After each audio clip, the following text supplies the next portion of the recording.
today. In the last class, we discussed about lattice energy. Just to recall quickly, lattice energy is the amount of energy produced when 1 mole of ionic lattice form with its constituent gaseous ions under standard conditions. हमने उसको represent किया था by delta H naught lattice.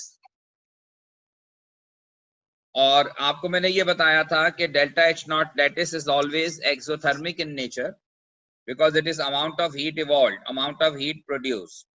फिर मैंने ये बताया था आपको कि factors affecting magnitude of lattice energy, उसमें दो फैक्टर पे बात हुई थी.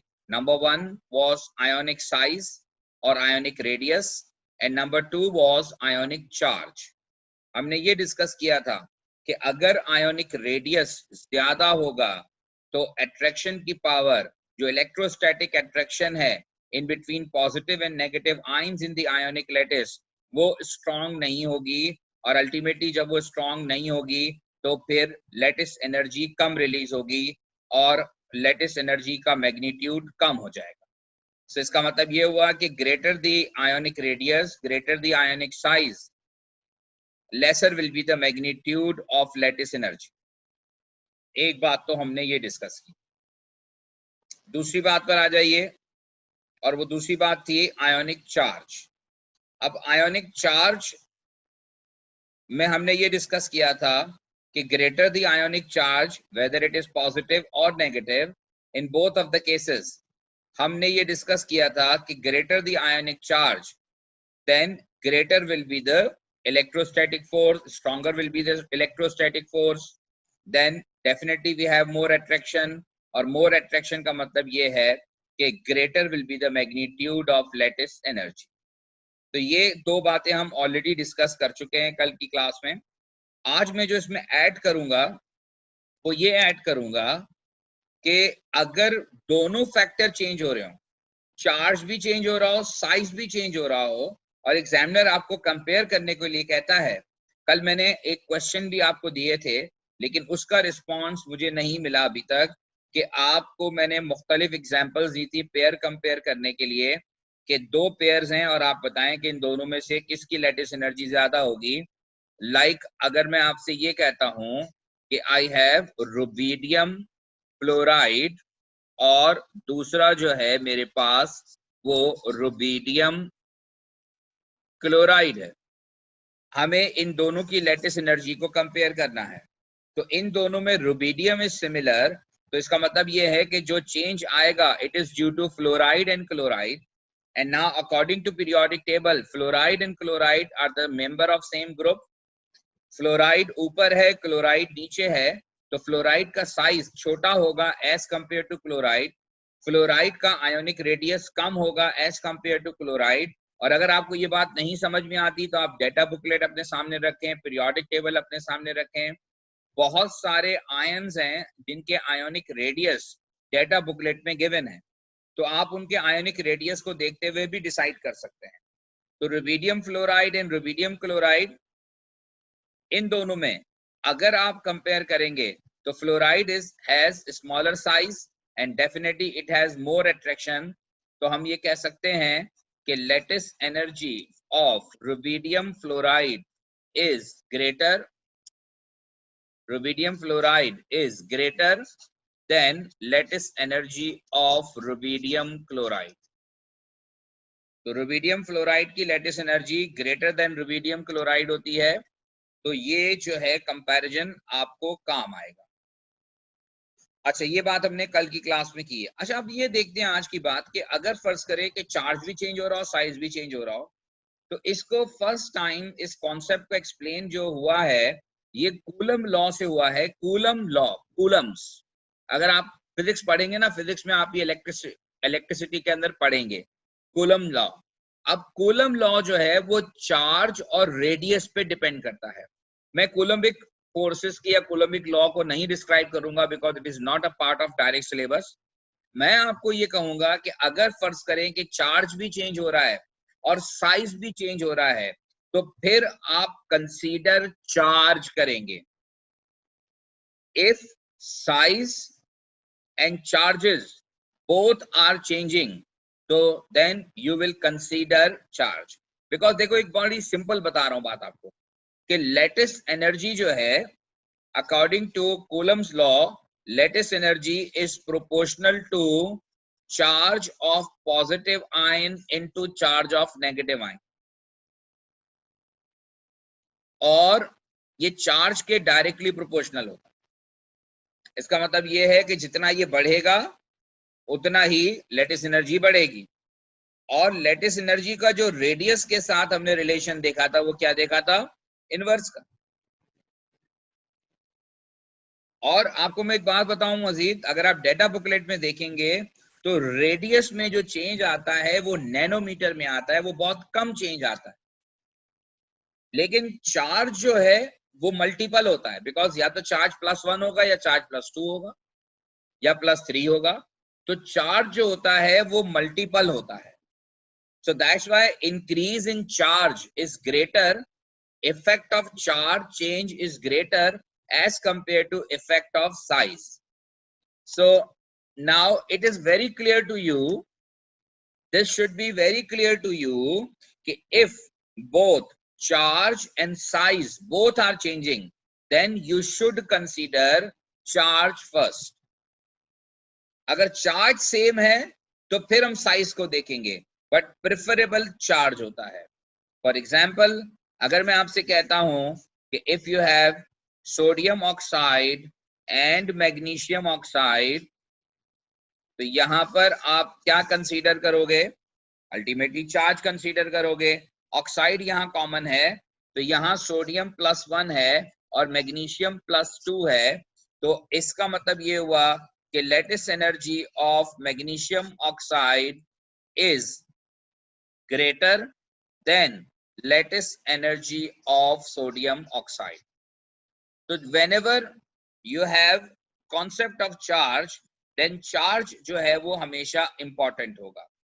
मैं अब अगली एग्जांपल के अंदर आप देखिए क्या चेंज कर रहा हूं कि sodium chloride and magnesium oxide. अब मैं इन दोनों को कंपेयर कर रहा हूं। अब यहां प्रॉब्लम आएगा आपको। प्रॉब्लम ये आएगा कि पॉजिटिव आयन भी चेंज हो रहा है, नेगेटिव आयन भी चेंज हो रहा है।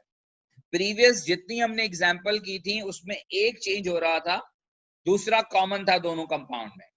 Now in this pair of compound NaCl and MgO, sodium chloride और मैग्नीशियम ऑक्साइड में आप देखिए कि सोडियम क्लोराइड में और मैग्नीशियम ऑक्साइड में पॉजिटिव आयन भी डिफरेंट है, नेगेटिव आयन भी डिफरेंट है। तो ऐसे तमाम केसेस में यू शुड कंसीडर चार्ज। जहां पर चार्ज जो है वो ज्यादा होगा, प्रोडक्ट ऑफ आयोनिक चार्ज ज्यादा होगा,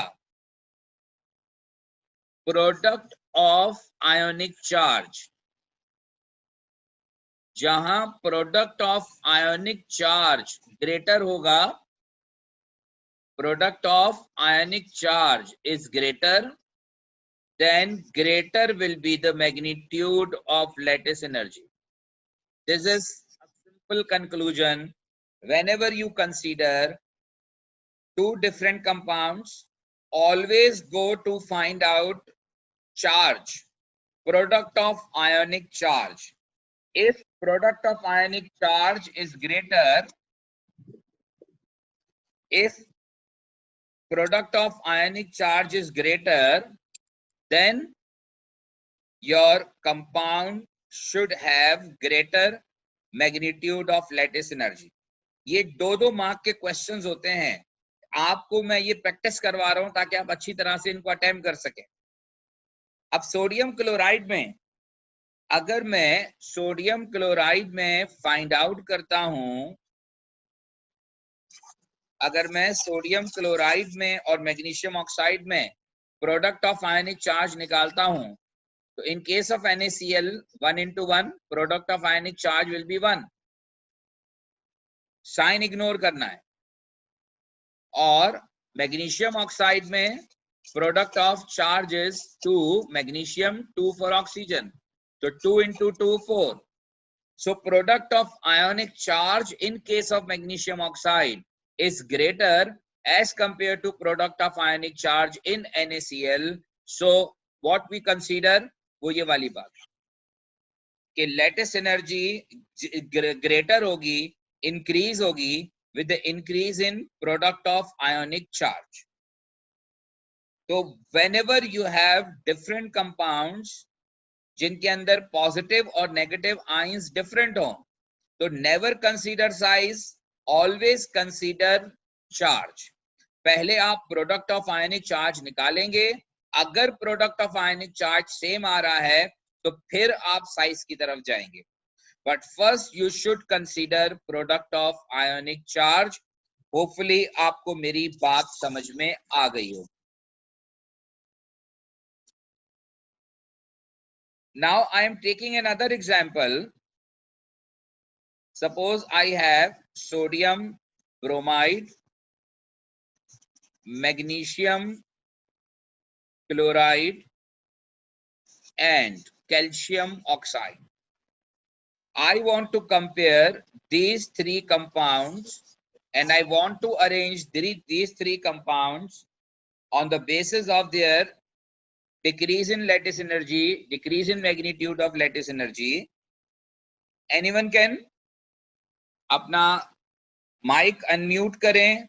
Please take part in a class. जैसे आप क्लास के अंदर करते हैं उसी तरह से कोशिश करें कि आंसर करें. मैसेज टाइप करने में टेक्स टाइम. डायरेक्ट अनम्यूट करें और आंसर करें. Yes, anyone can? Sir, calcium oxide will have the biggest charge. Very good. So why you considered this? Because in case of sodium bromide, it should be 1:1, that is product of ionic charge. In case of magnesium chloride, it should be 2:1 because chloride is 1. एक student ये बात सोच सकता है कि यहाँ पे 2 chloride हैं. एक स्टूडेंट ये सोच सकता है कि यहाँ पर 2 क्लोराइड हैं. But it doesn't matter कि 50 क्लोराइड भी हो. You should consider only ionic charge. Never go to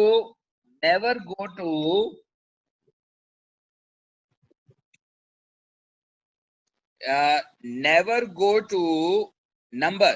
ठीक है, just consider charge.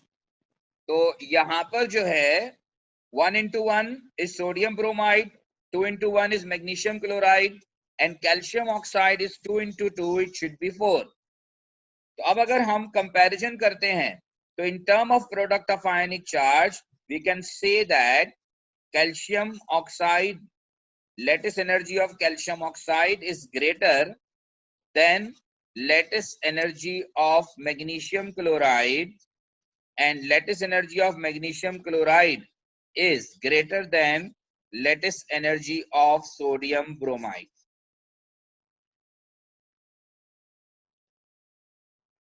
ये hopefully आपको बात समझ में आ गई होगी. And if you have any question regarding this, then please ask or send me a message if you have any question.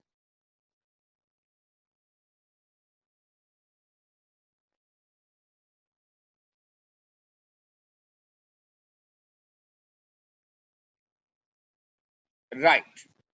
So this is all about lattice energy. Now there is another term used which we use here that is not a direct part of our syllabus. Sir हम product of ionic charge calculate करते हो, charge consider क्यों नहीं करते? Charge ही तो consider कर रहे हैं. Product of ionic charge basically मैंने आपको बताया कि जो लेटिस एनर्जी का मैग्नीट्यूड है according to Coulomb's, Coulomb law ये कहता है कि energy is proportional to product of ionic charge. कि हम उस कॉन्सेप्ट को यूज कर रहे हैं यहाँ पर कि प्रोडक्ट ऑफ आयोनिक चार्ज लेते हैं. सर नेगेटिव साइन क्यों नहीं ले रहे? इससे कोई फर्क नहीं पड़ेगा साइन आप लें या ना लें. साइन पॉजिटिव आए या नेगेटिव आए, आपको पता है कि जो चार्ज की वैल्यू होती है वो फिक्स होती है. साइन पॉजिटिव या नेगेटिव सिर्फ डायरेक्शन ऑफ चार्ज को बताता है. So direction of charge consider करने से कोई फर्क नहीं पड़ेगा। आई मीन नेगेटिव या पॉजिटिव साइन आने से वैल्यू कम या ज्यादा नहीं होगी। आपको पता है कि चार्ज का जो साइन होता है वो सिर्फ चार्ज की डायरेक्शन को रिप्रेजेंट करता है, चार्ज का जो मैग्नीट्यूड होता है वो सेम होता है। अगर आपको ये बात नहीं पता, आप डेटा बुकलेट निकालिए, चार्ज ऑफ इलेक्ट्रॉन और चार्ज ऑफ प्रोटॉन देखिए। इलेक्ट्रॉन छोटा होता है साइज में, उसका मास कम होता है, लेकिन आप देखेंगे डेटा बुकलेट में कि charge of electron and charge of proton will remain same but only with opposite sign. Hopefully आपको मेरी बात समझ में आ गई होगी। अच्छा, ये जो अगली टर्म मैं आपको बता रहा हूं, ये एज सच हमारे सिलेबस का डायरेक्ट पार्ट आपको नजर नहीं आएगा, but there are few question in the past paper जिसमें एग्जामिनर इस कॉन्सेप्ट को यूज कर रहा है। इसलिए मैं ये लेटिस डिसोसिएशन एनर्जी, मैं फिर कह रहा हूं कि ये आपको सिलेबस में लिखा हुआ नजर नहीं आएगा, लेकिन सवाल पेपर के अंदर आते हैं क्योंकि ये कॉन्सेप्ट लेटिस एनर्जी से ही रिलेटेड है। अगर कहीं पर एग्जामिनर आपसे कहता है लेटिस डिसोसिएट हुआ, लेटिस डिसोसिएशन एनर्जी दे देता है वो आपको, तो what is mean by lattice dissociation energy? Dissociate करने का मतलब होता है ब्रेक करना। तो ये लेटिस एनर्जी के बिल्कुल अपोजिट होता है। This concept, this idea is opposite to lattice energy, but the magnitude will remain same, only sign will change. Because when lattice is form, जब लेटिस बनता है तो पॉजिटिव और नेगेटिव आयंस एक दूसरे को अट्रैक्ट करते हैं, and due to this attraction energy release होती है। लेकिन जब आप लेटिस को डिसोसिएट करते हैं, डिसोसिएट करने का मतलब है कि जब आप लेटिस को ब्रेक करते हैं, तो लेटिस डिसोसिएशन में क्या होता है कि पॉजिटिव और नेगेटिव आयंस अलग अलग हो जाते हैं। लेटिस डिसोसिएशन में पॉजिटिव और नेगेटिव आयंस अलग अलग हो जाते हैं। तो अब जैसे आपने पढ़ा था एज में कि bond breaking and bond formation energies are equal but with opposite sign, यानी अगर आप क्लोरीन और हाइड्रोजन का बॉन्ड ब्रेक करते हैं तो जितनी एनर्जी आप देंगे, जब हाइड्रोजन क्लोरीन का बॉन्ड बनेगा तो वही एनर्जी आपको वापस मिलेगी। यही कॉन्सेप्ट जो है वो लेटिस डिसोसिएशन एनर्जी का, कि जब आप लेटिस को ब्रेक करेंगे तो लेटिस को ब्रेक करने के लिए जो एनर्जी चाहिए वो लेटिस डिसोसिएशन एनर्जी। जैसे अगर मैं NaCl लेता हूं सॉलिड और उसके लेटिस को डिसोसिएट करता हूं, तो आप देखेंगे कि ये इक्वेशन बिल्कुल अपोजिट है। It is opposite to equation which we discussed in lattice energy. It is opposite to lattice energy. Lattice energy में क्या हुआ था कि 1 mole of ionic lattice was form with its constituent gaseous ions, और यहां क्या हो रहा है, यहां पर 1 mole of ionic lattice break हो रहा है into its constituent gaseous ions. बस फर्क ये है कि मैग्नीट्यूड जो है लेटिस एनर्जी का और लेटिस डिसोसिएशन एनर्जी का, magnitude will remain same, only sign will change. यानी यहां पर जो डेल्टा H है उसकी वैल्यू पॉजिटिव हो। लेटिस डिसोसिएशन एनर्जी का जो मैग्नीट्यूड होता है that is equivalent to lattice energy but with opposite sign. Because lattice energy में लेटिस बनता है, प्रोसेस एक्सोथर्मिक होता है, जबकि लेटिस डिसोसिएशन में वही लेटिस ब्रेक होता है और उसको हमें एनर्जी देनी पड़ेगी। ये बिल्कुल घर में आप सोचें बात कि आपको सोडियम क्लोराइड को ब्रेक करना है, तो आप क्या करेंगे? सोडियम क्लोराइड के लेटिस को ब्रेक करने के लिए अल्टीमेटली आप हीट प्रोवाइड करेंगे, एनर्जी प्रोवाइड करेंगे। तो बेसिकली ब्रेकिंग ऑफ लेटिस जो है it is always an endothermic process. जो लेटिस डिसोसिएशन है वो एंडो होती है। लेटिस डिसोसिएशन एनर्जी एंडो होती है because you need to provide the same amount of energy जो आपको ऑब्टेन हुई थी जब लेटिस बना था, क्योंकि जब लेटिस बनता है तो एनर्जी रिलीज होती है। और जितनी एनर्जी रिलीज होती है आपको उतनी ही एनर्जी रिक्वायर्ड होती है उस लैटिस को ब्रेक करने के लिए। तो लैटिस डिसोसिएशन एनर्जी और लैटिस एनर्जी दोनों का मैग्नीट्यूड सेम होता है, सिर्फ साइन का फर्क होता है। होपफुली अब आपको मेरी बात समझ में आ गई हो। इसका मतलब ये हुआ कि हम लैटिस डिसोसिएशन, ये डेफिनेशन पेपर में नहीं आएगी, लेकिन मैं बता रहा हूं, ठीक है। कॉन्सेप्ट जरूर आता है पेपर के अंदर लैटिस डिसोसिएशन का, लेकिन डेफिनेशन आएगी तो लैटिस एनर्जी की आएगी। अच्छा, यहाँ पे क्या होता है, यहाँ पर लैटिस डिसोसिएशन एनर्जी में अमाउंट ऑफ एनर्जी रिक्वायर्ड होता है, amount of energy needed to break 1 mole of ionic lattice into constituent जी Mushtaba Abbas,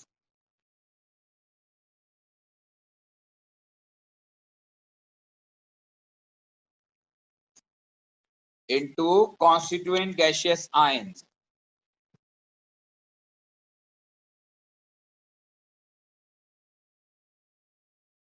Okay, so this is not a part of your syllabus directly, but you need to know what is meant by lattice dissociation energy.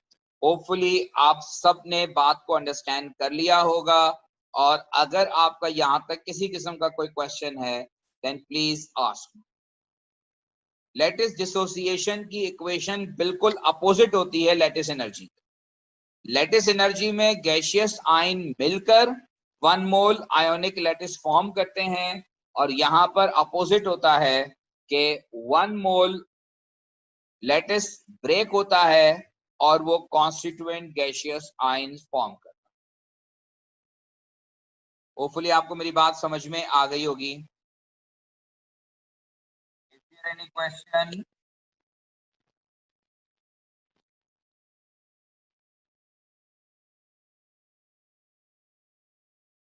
Okay जी, ठीक। तो अब हम next we are moving towards another definition which is a part of your A2 syllabus, लेकिन ये definition आपको या इसके बारे में थोड़ी सी नो-हाउ हो सकता है कि AS में भी प्रोवाइड की गई। The new term is electron affinity. Along with all other definitions जो आपने AS में पढ़ी थी, उनके साथ साथ अब ये एक और डेफिनेशन है which is electron affinity। तो आप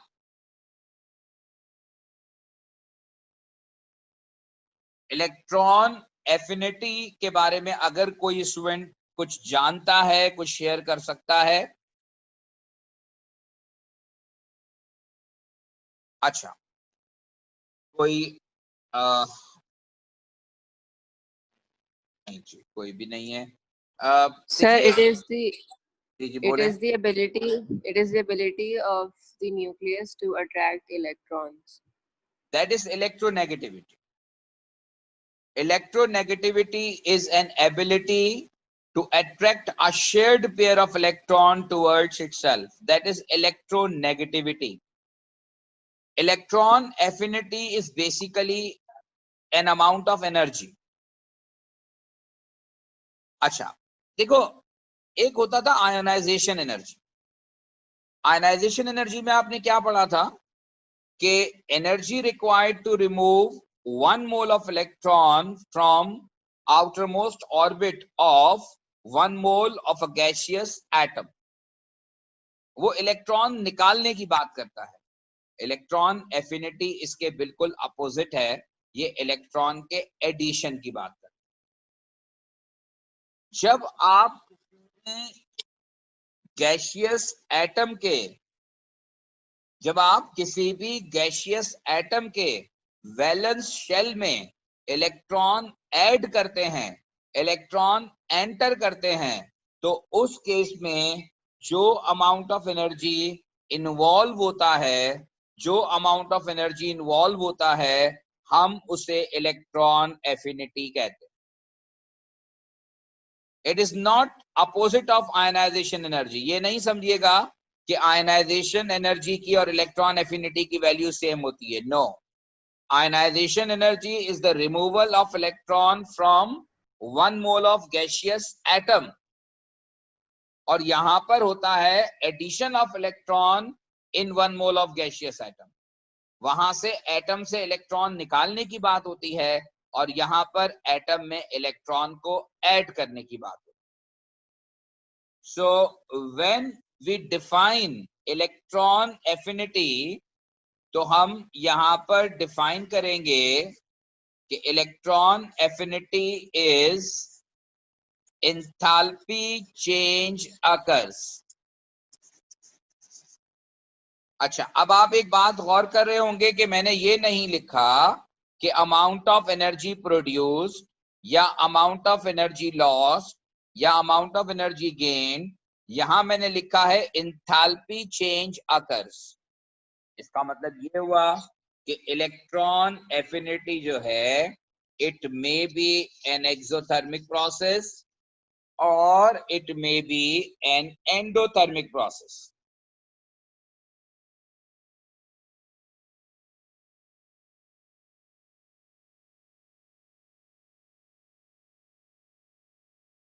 So it may be an endothermic process or exothermic process. Past paper में कई दफा ऐसा क्वेश्चन आया है जिसमें आपको डिफरेंट एंथैल्पी चेंजेस में एग्जामिनर ने कहा है कि आप ये बताएं कि ये एंडो है या एक्सो है या बोथ है.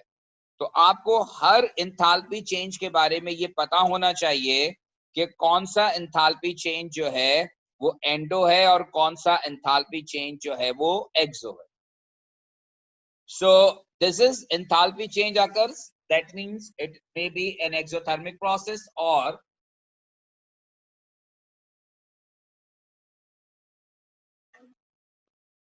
it may be an endothermic process. So enthalpy change occurs when 1 mole of electrons, when 1 mole of electron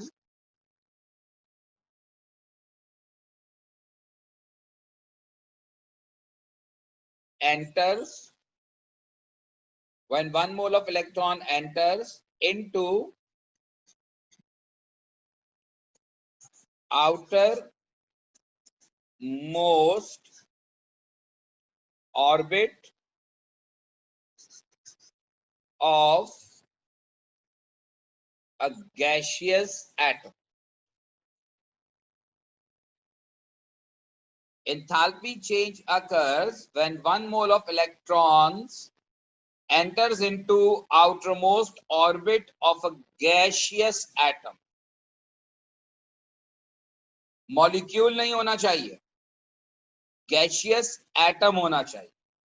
So 1 mole of electron is added to outermost orbit of a gaseous atom.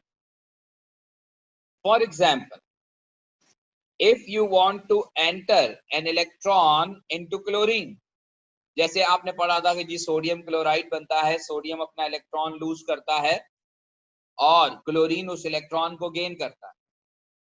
अब problem क्या है कि chlorine is a diatomic molecule. अब diatomic molecule में electron directly enter नहीं हो सकता. First of all, diatomic molecule को हमें ब्रेक करना होगा and to form a gaseous atom. अब आप कहेंगे कि क्या बॉन्ड को ब्रेक करना भी इलेक्ट्रॉन एफिनिटी है? तो नो. इलेक्ट्रॉन एफिनिटी का कॉन्सेप्ट स्टार्ट होता है once a gaseous atom is form. अब ये गैसियस एटम कैसे बनेगा? ये अलग एंथैल्पी चेंजेस हैं. Electron affinity is only related to addition of electron into outermost orbit of a gaseous atom. तो chlorine gaseous when electron is added and it turns to chloride ion gaseous. Now this equation represents electron affinity. One mole of electron is added to outermost orbit of a gaseous atom, और आगे आप इसमें क्या है ये भी add कर सकते हैं कि to form negative ion.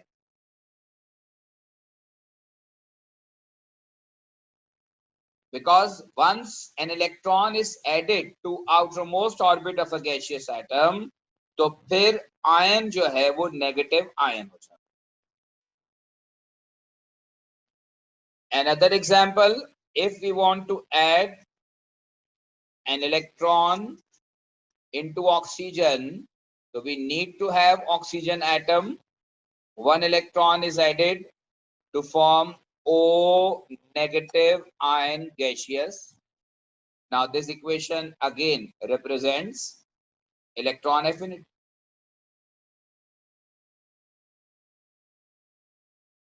अच्छा, अब एक बात मुझे बताओ कि is it possible to enter an electron into metal?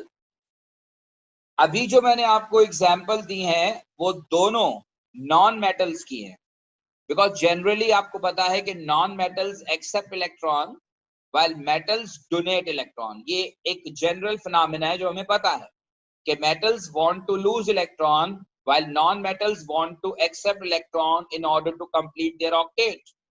So I have a question, is it possible to add an electron in a metal, or is it possible to have electron affinity of a metal?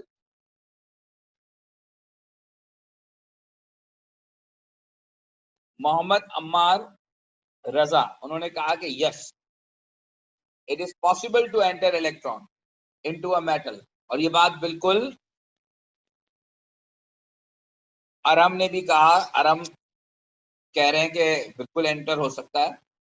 बिल्कुल सही बात है, आप electron को enter कहीं भी कर सकते हैं, but it need some cost. Cost का मतलब it need energy. Atom electron add करने में रिपल्जन शो करेगा, वो इलेक्ट्रॉन को भगाने की कोशिश करेगा, लेकिन उस रिपल्जन को ओवरकम करने के लिए आपको एनर्जी चाहिए. तो अगर आप एक certain amount of energy provide करेंगे जो कि उस रिपल्जन को मिनिमाइज कर देगा, तो ultimately you can enter an electron into a metal also, but the definition will remain same, that you need to have 1 mole of gaseous atom. You need to have a gaseous atom, and sodium is converted into sodium ion gaseous, sodium negative. अब आप कहेंगे ये मैं कैसी बातें कर रहा हूँ, सोडियम नेगेटिव कब होता है? बिल्कुल नहीं होता. Naturally sodium wants to be positive ion, but unnaturally you can convert sodium atom into sodium negative ion. but जैसे मैंने आपसे कहा कि it needs energy, it needs energy.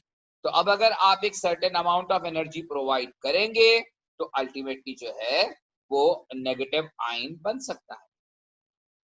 इसी वजह से जनरली हम ये कहते हैं कि electron affinity of metals endothermic होता है और electron affinity of non metal exothermic. Electron affinity exo और एंडो मैंने कहा था ना दोनों होता है. ठीक है, अब इस पे लेटर ऑन और बात करते हैं. अभी जो मैंने आपको डेफिनेशन बताई थी उसमें जो एग्जांपल्स मैंने आपको दी वो एडिशन ऑफ 1 इलेक्ट्रॉन की थी. आपको याद होगा आपने अपने एएस के सिलेबस में first ionization energy, second ionization energy, third ionization energy and then successive ionization energy का कॉन्सेप्ट पढ़ा था. बिल्कुल इसी तरह से इलेक्ट्रॉन एफिनिटी भी first, second, third electron affinities होती हैं। भाई जब आप फर्स्ट इलेक्ट्रॉन एंटर करेंगे तो फर्स्ट इलेक्ट्रॉन एफिनिटी, फिर आप उसमें एक और इलेक्ट्रॉन एंटर करेंगे तो सेकंड इलेक्ट्रॉन एफिनिटी। तो अभी जो मैंने आपको कॉन्सेप्ट पूरा बताया है that is related to first electron affinity, because हमने फर्स्ट इलेक्ट्रॉन ऐड किया था, हमने एक ही इलेक्ट्रॉन ऐड किया था। जैसे आप इस एग्जाम्पल को देखिए, मैं रिकॉल करवा रहा हूं कि ऑक्सीजन हमने लिया था और oxygen gaseous atom plus electron to form O negative gaseous, ये है इलेक्ट्रॉन एफिनिटी। और इसको इलेक्ट्रॉन एफिनिटी के अलावा it is also known as first electron affinity.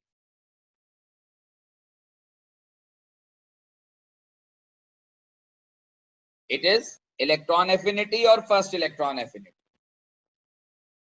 ठीक है। और ये बात जो आपको मैं बता रहा हूं नेक्स्ट, कि first electron affinity for non metals, first electron affinity for non-metals is generally exothermic,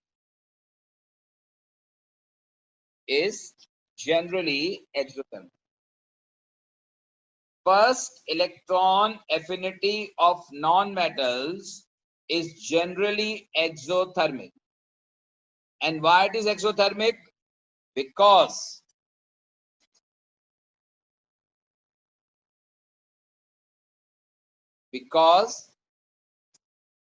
these want to gain stability. These want to gain stability.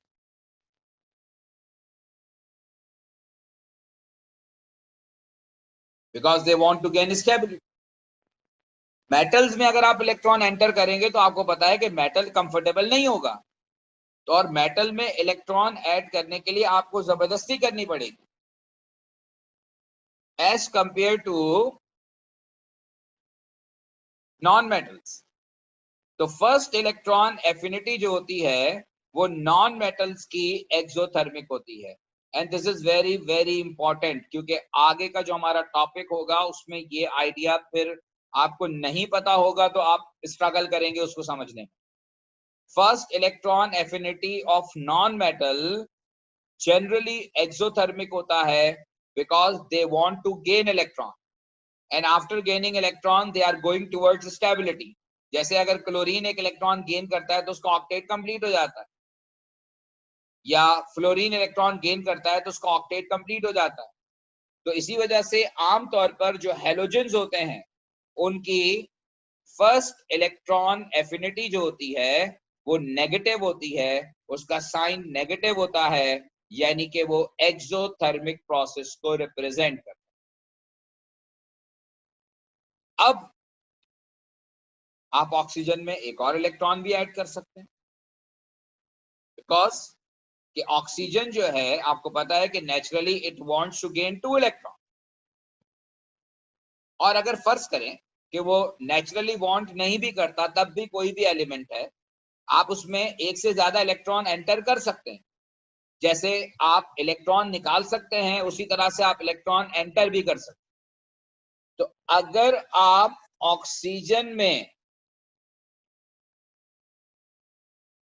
O negative gaseous में if you want to add one more electron to convert into O2 negative gaseous, and this equation represents second electron affinity. This is second electron affinity. First electron affinity, addition of first electron into a gaseous atom. Second electron affinity is the amount of energy involved, the amount of energy required when and 1 mole of electron is added to outermost orbit of a gaseous ion, negative ion. क्योंकि जब आप electron add करते हैं second, तो second electron उसी वक्त add होगा ना जब वहां पे पहले से एक इलेक्ट्रॉन मौजूद होगा. तो सेकंड इलेक्ट्रॉन एफिनिटी भी होती है जैसे फर्स्ट होती है. फर्स्ट का मतलब है addition of first electron, second electron affinity का मतलब है एडिशन ऑफ सेकंड इलेक्ट्रॉन. लेकिन सेकंड इलेक्ट्रॉन का एडिशन उस वक्त तक पॉसिबल नहीं है जब तक कि आप पहला इलेक्ट्रॉन ऐड नहीं कर लेते. जैसे आपको याद होगा एएस में आपने पढ़ा था कि second ionization energy is only possible जब, जी बिल्कुल same as ionization energy. Second ionization energy उसी वक्त पॉसिबल है जब आप पहले से एक इलेक्ट्रॉन निकाल दें. तो after the removal of first electron then we are able to remove second electron. तो फर्स्ट आयनाइजेशन एनर्जी की वैल्यू कुछ और होती है, सेकंड आयनाइजेशन एनर्जी की वैल्यू कुछ और होती है. बिल्कुल इसी तरह से फर्स्ट इलेक्ट्रॉन एफिनिटी की वैल्यू कुछ और होती है और सेकंड इलेक्ट्रॉन एफिनिटी की वैल्यू कुछ और होती है. यहां पर एक बहुत इंपॉर्टेंट बात नेक्स्ट बता रहा हूं और ये पास पेपर का क्वेश्चन भी है कि सेकंड इलेक्ट्रॉन एफिनिटी जो है it is always, second electron affinity is always endothermic in nature. Second electron affinity जो है it is always endothermic in nature. Endothermic in nature का मतलब ये है कि चाहे मेटल हो या नॉन मेटल हो, it is always endothermic for metals as well as non-metals. तो metals और non-metals दोनों के लिए second electron affinity जो है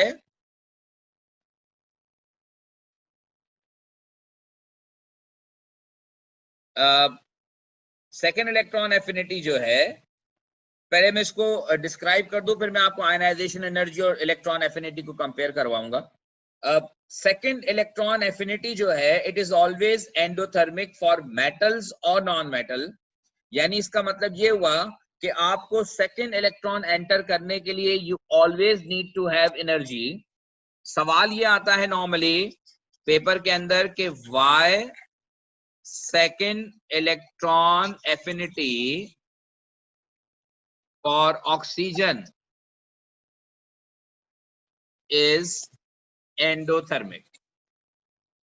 ये वो क्वेश्चन है जिसका आंसर हम जो है वो अभी मैंने डिस्क्राइब करना है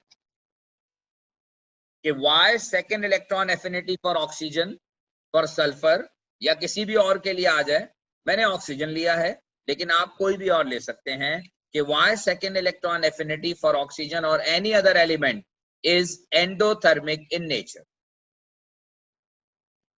देखिए पहले समझ लीजिए फिर मैं आपको बताता हूं, लिखवा दूंगा. सेकेंड इलेक्ट्रॉन एफिनिटी,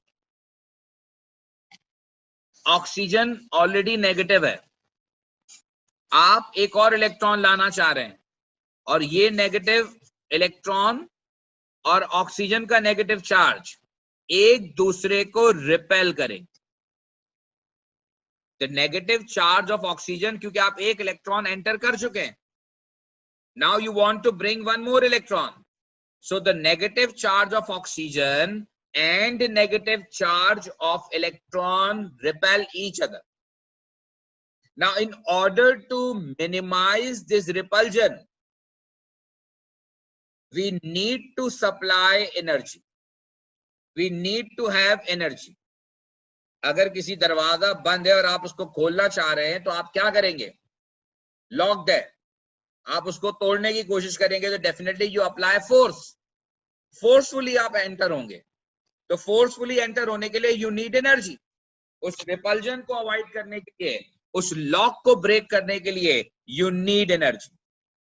तो similarly if you want to enter an electron which is negatively charged into a negatively charged particle, so both particles will repel each other. and due to this repulsion, you need certain amount of energy to minimize this repulsion. क्योंकि जब तक आप उस repulsion को minimise नहीं करेंगे, वो repulsion खत्म नहीं होगा. उस रिपल्जन को खत्म करने के लिए जो एनर्जी रिक्वायर्ड है आप नहीं देंगे, तब तक सेकंड इलेक्ट्रॉन एंटर नहीं होगा. होपफुली आपको मेरी बात समझ में आ गई होगी.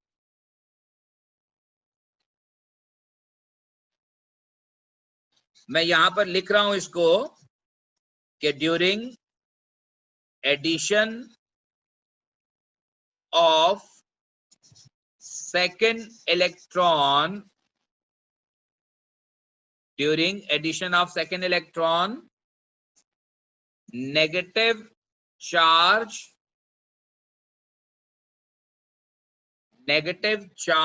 of particle,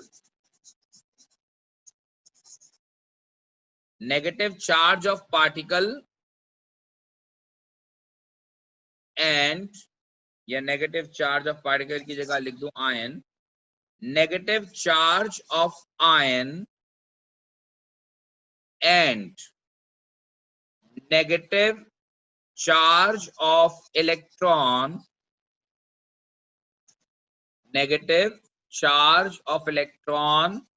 repel each other.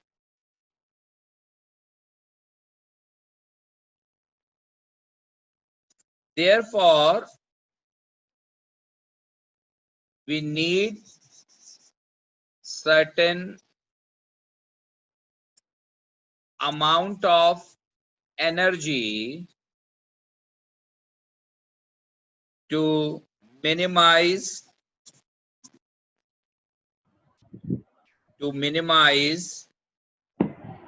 repulsion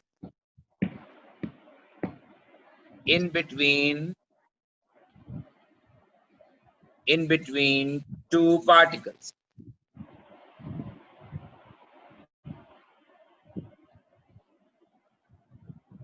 This is the answer of this question. Sir O negative का एक और इलेक्ट्रॉन चाहिए होता ऑक्टेट कंप्लीट करने के लिए, तो रिपल्जन क्यों है? बेटा रिपल्जन तो नेचुरल है ना. देखें, बात मैं इसको इस तरह से कहूं आपसे कि आपके सामने जो है, आपको भूख लग रही है, लेकिन आपके सामने कोई ऐसा खाना रखा हुआ है जो कि आप बिल्कुल भी खाना नहीं चाहते, बिल्कुल भी आपका दिल नहीं चाहता वो खाना खाने का, शदीद भूख के बावजूद आप वो नहीं खाएंगे. एक मरने का स्टेज आ गया तो एक अलग बात है, otherwise it is very difficult.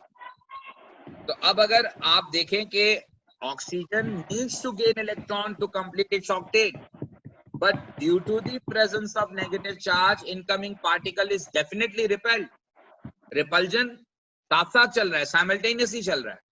Repulsion भी हो रहा है, चाहत भी है, रिक्वायरमेंट भी है, चाहता भी इलेक्ट्रॉन गेन करना, तभी तो इलेक्ट्रॉन गेन हो पा रहा है.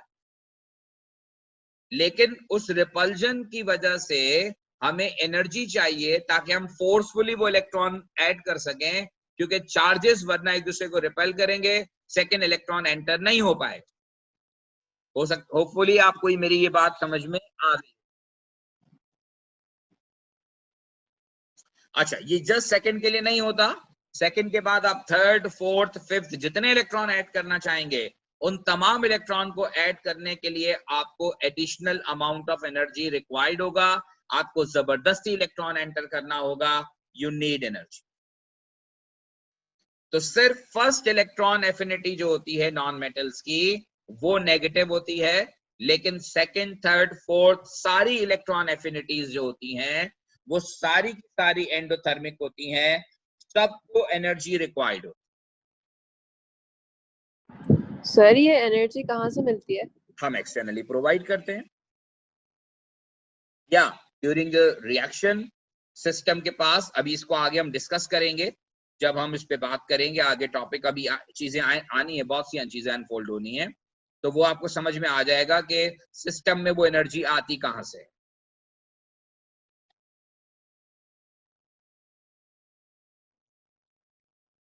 बेटा मैं रिकॉर्डिंग कर लेता हूं, मैं जल्दी सेंड करने का वादा इसलिए नहीं करता कि इट डिपेंड्स के वो वहां पर जाएगा, उसके बाद फिर वो अपलोड, क्योंकि जो है वो यूट्यूब से जब मैं डायरेक्ट अपलोड करता हूं तो वो हाफ एन आवर से ज्यादा की जो है वो मुझे अलाउ नहीं करता। तो वहां पर उनके पास पेड वर्जन है, तो वो जो है वो कॉलेज जो है वो खुद कर सकता है उसको अपलोड, तो थोड़ी देर लगेगी, वो जाहिर सी बात है, थोड़ी सी टाइमिंग होती है, एडजस्टमेंट और ग्रुप्स हैं उनके अंदर भी करना होता है, तो वो आपको डेफिनेटली इंशाल्लाह कर देंगे, बिकॉज प्रीवियस सारे लेक्चर भी वो कर चुके हैं। ठीक है जी, होपफुली आपने क्लास को एंजॉय किया होगा। और अब फिर मैं कहूंगा कि इस पार्ट को जो आज हमने डिस्कस किया है, please read from the book. अभी ये बात कंप्लीट नहीं हुई, क्योंकि एक क्वेश्चन आया था स्टूडेंट का कि मैं थोड़ा सा उसको आयनाइजेशन एनर्जी के साथ कंपेयर करूंगा, तो मेरी जो नेक्स्ट क्लास स्टार्ट होगी उसमें मैं पहले वही बात करूंगा, फिर इंशाल्लाह हम आगे बात करेंगे। लेकिन आपको आपकी ये रिस्पॉन्सिबिलिटी है, please go and read from the book. जो मैं पढ़ा रहा हूँ वो और बुक को पढ़ के आपका आइडिया और क्लियर होगा, और जितने ये बेसिक कॉन्सेप्ट्स आपके क्लियर होंगे, आगे के टॉपिक आपके लिए उतने ही आसान होते जाएंगे, वरना आपको थोड़ा सा मुश्किल रहेगा। ठीक है जी, इंशाल्लाह कल बात करेंगे नेक्स्ट क्लास।